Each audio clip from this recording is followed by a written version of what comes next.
Snow drifted down over Moscow with a deceptive calm, softening the sharp edges of the city as New Year's Eve moved steadily toward midnight. Streets glowed with decorative lights, shop windows reflected red and gold ornaments, and the familiar scent of pine and winter smoke lingered in the air. For a few hours, it felt as though tradition and routine could overpower uncertainty. Families gathered in warm apartments, tables crowded with salads, bread, and bottles waiting to be opened at midnight.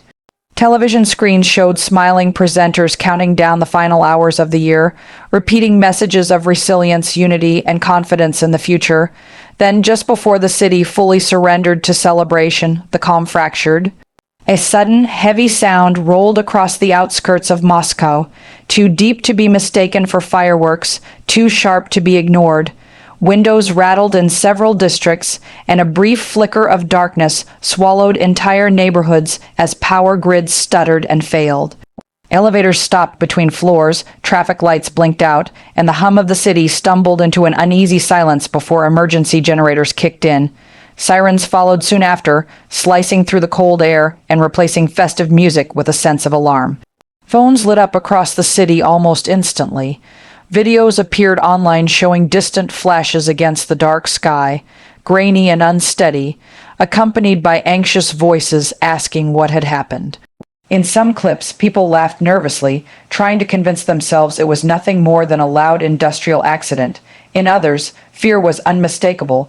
Rumors bloomed and multiplied: missiles, drones, sabotage, each version spreading faster than any official confirmation could keep up with. Authorities responded swiftly, closing roads and setting up checkpoints near the affected area. Uniformed figures appeared in the snow, their breath visible in the freezing air as they directed traffic and spoke into radios. Within an hour, state media announced that the incident was the result of a technical failure at a facility, insisting there was no threat to public safety. The words were calm, measured, and familiar. They were designed to reassure, but reassurance did not come easily this time. In high-rise apartments, people paused mid-conversation, their eyes drifting back to their screens. Some muted the television to listen for sounds outside, as if the city itself might speak. Elderly couples remembered other New Year's Eves marked by uncertainty, while younger residents, who had grown up believing Moscow was distant from danger, felt a subtle but profound shift in perspective. The war in Ukraine had always been present, on the news, in speeches, in the background of daily life, but it had remained geographically far away. This incident, small or large, real or symbolic, blurred that distance. In kitchens and living rooms, whispered conversations replaced jokes. "Do you think it's really just an accident?" Someone asked. Another shrugged, not wanting to answer out loud. Parents glanced at their children, who sensed the change in mood even if they didn't fully understand it. Outside, fireworks vendors continued selling their goods, and some people still laughed on the streets, determined not to let fear steal the moment.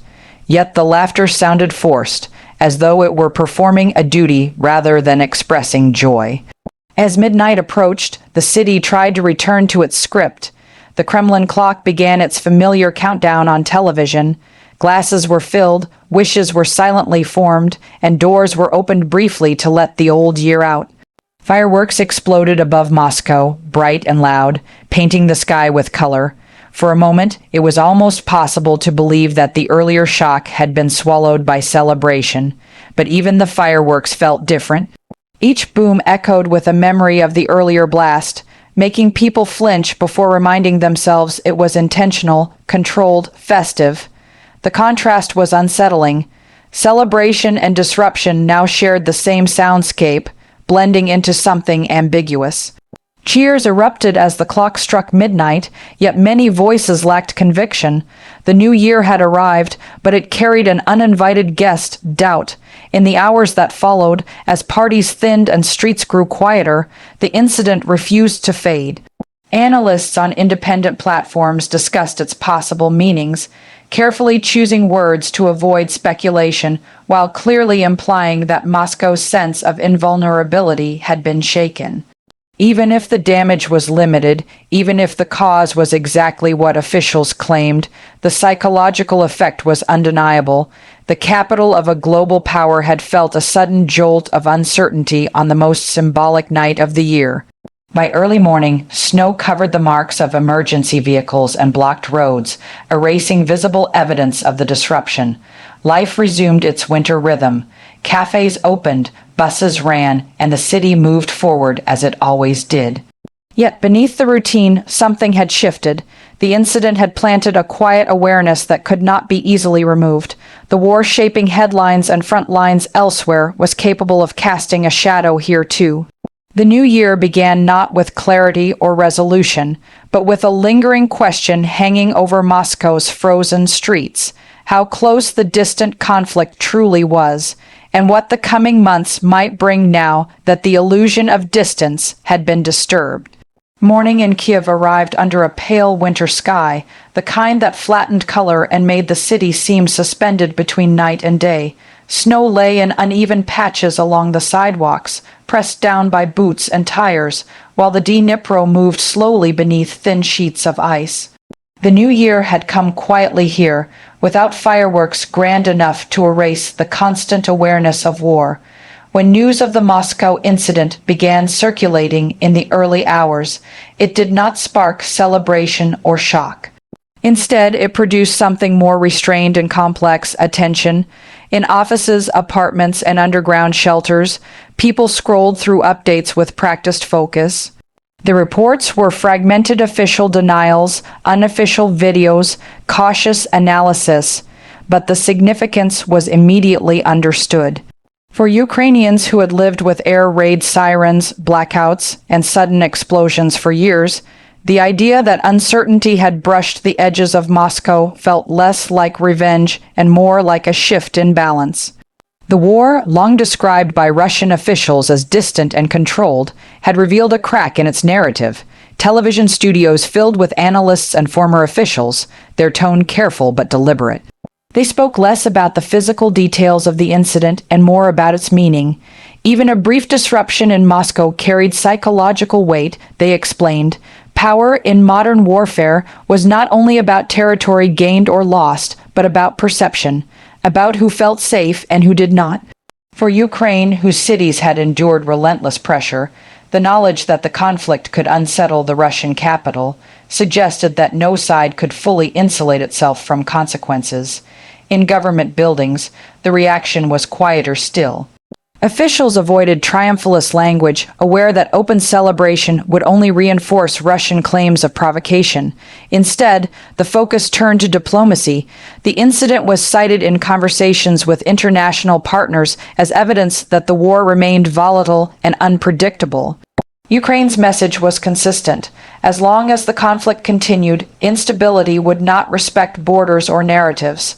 The New Year incident in Moscow became another day, a point in a long argument for sustained support. On the streets, reactions were more personal. A cafe owner listened to the news while preparing coffee, her expression unreadable. "I don't feel happy about it." She said to a customer, "I just want it to end." That sentiment echoed across the city. There was no sense of triumph, only a sober acknowledgement that the war's gravity had deepened. For many Ukrainians, the incident reinforced a belief they had held since the early days of invasion, that the conflict could not be frozen or ignored without consequences spreading outward. International media amplified the moment, framing it as a possible turning point. Commentators debated whether pressure at home might harden Moscow's resolve or push it toward recalculating its strategy. Some warned of escalation, arguing that any perceived vulnerability could lead to harsher military responses. Others suggested that internal unease, especially when felt by civilians in the capital, might eventually weigh on political decision-making. From Kyiv's perspective, both possibilities were dangerous, but neither altered the fundamental reality. Ukraine could not afford to assume restraint from its opponent. As the day progressed, air raid alerts interrupted routines, a familiar reminder that while the psychological landscape might be shifting, the physical dangers remained unchanged. Children practiced online lessons between alerts, adults checked generators and power supplies, and soldiers rotated through checkpoints. Life continued, shaped by resilience rather than optimism, yet beneath the routine, conversations kept circling back to Moscow. Not with glee, but with analysis. What did it mean if the capital felt briefly exposed? How would that shape the months ahead? For Ukrainian soldiers on the front lines, the incident was discussed in practical terms. Morale, they said, depended on knowing that sacrifices mattered, that the war was not one-sided in its impact, the idea that Moscow's sense of security had been disturbed, even momentarily, reinforced their belief that persistence could alter the conflict's trajectory. Still, they were realistic. No single event would end the war. Pressure accumulated slowly through time, endurance, and sustained support. Diplomats abroad weighed their words carefully. Some Western officials pointed to the incident as a reminder of why de-escalation was necessary, while others emphasized deterrence. In private discussions, Ukraine's representatives argued that the episode demonstrated the risks of allowing the war to drag on indefinitely. Stability, they said, could not be achieved by pretending the conflict was contained. The new year had exposed that illusion. As evening fell over Kyiv, the city lights flickered on, steady but subdued. The incident in Moscow had already begun to fade from headlines, replaced by new statements and counterstatements. Yet its imprint lingered. It had altered how the war was perceived, not only abroad but within the minds of those living it daily. The distance between front line and capital, between attacker and defender, felt slightly less absolute. The new year did not bring peace or resolution. What it brought was a sharper understanding of interconnectedness. In Kyiv, that understanding translated into renewed determination rather than celebration. The incident was not a victory, but a signal, one more indication that time, pressure, and reality were shaping the conflict in ways no script could fully control. As Ukraine moved forward into another year of resistance, it did so with the quiet conviction that the war's outcome would be decided not by isolated moments, but by endurance and the slow erosion of illusions on all sides.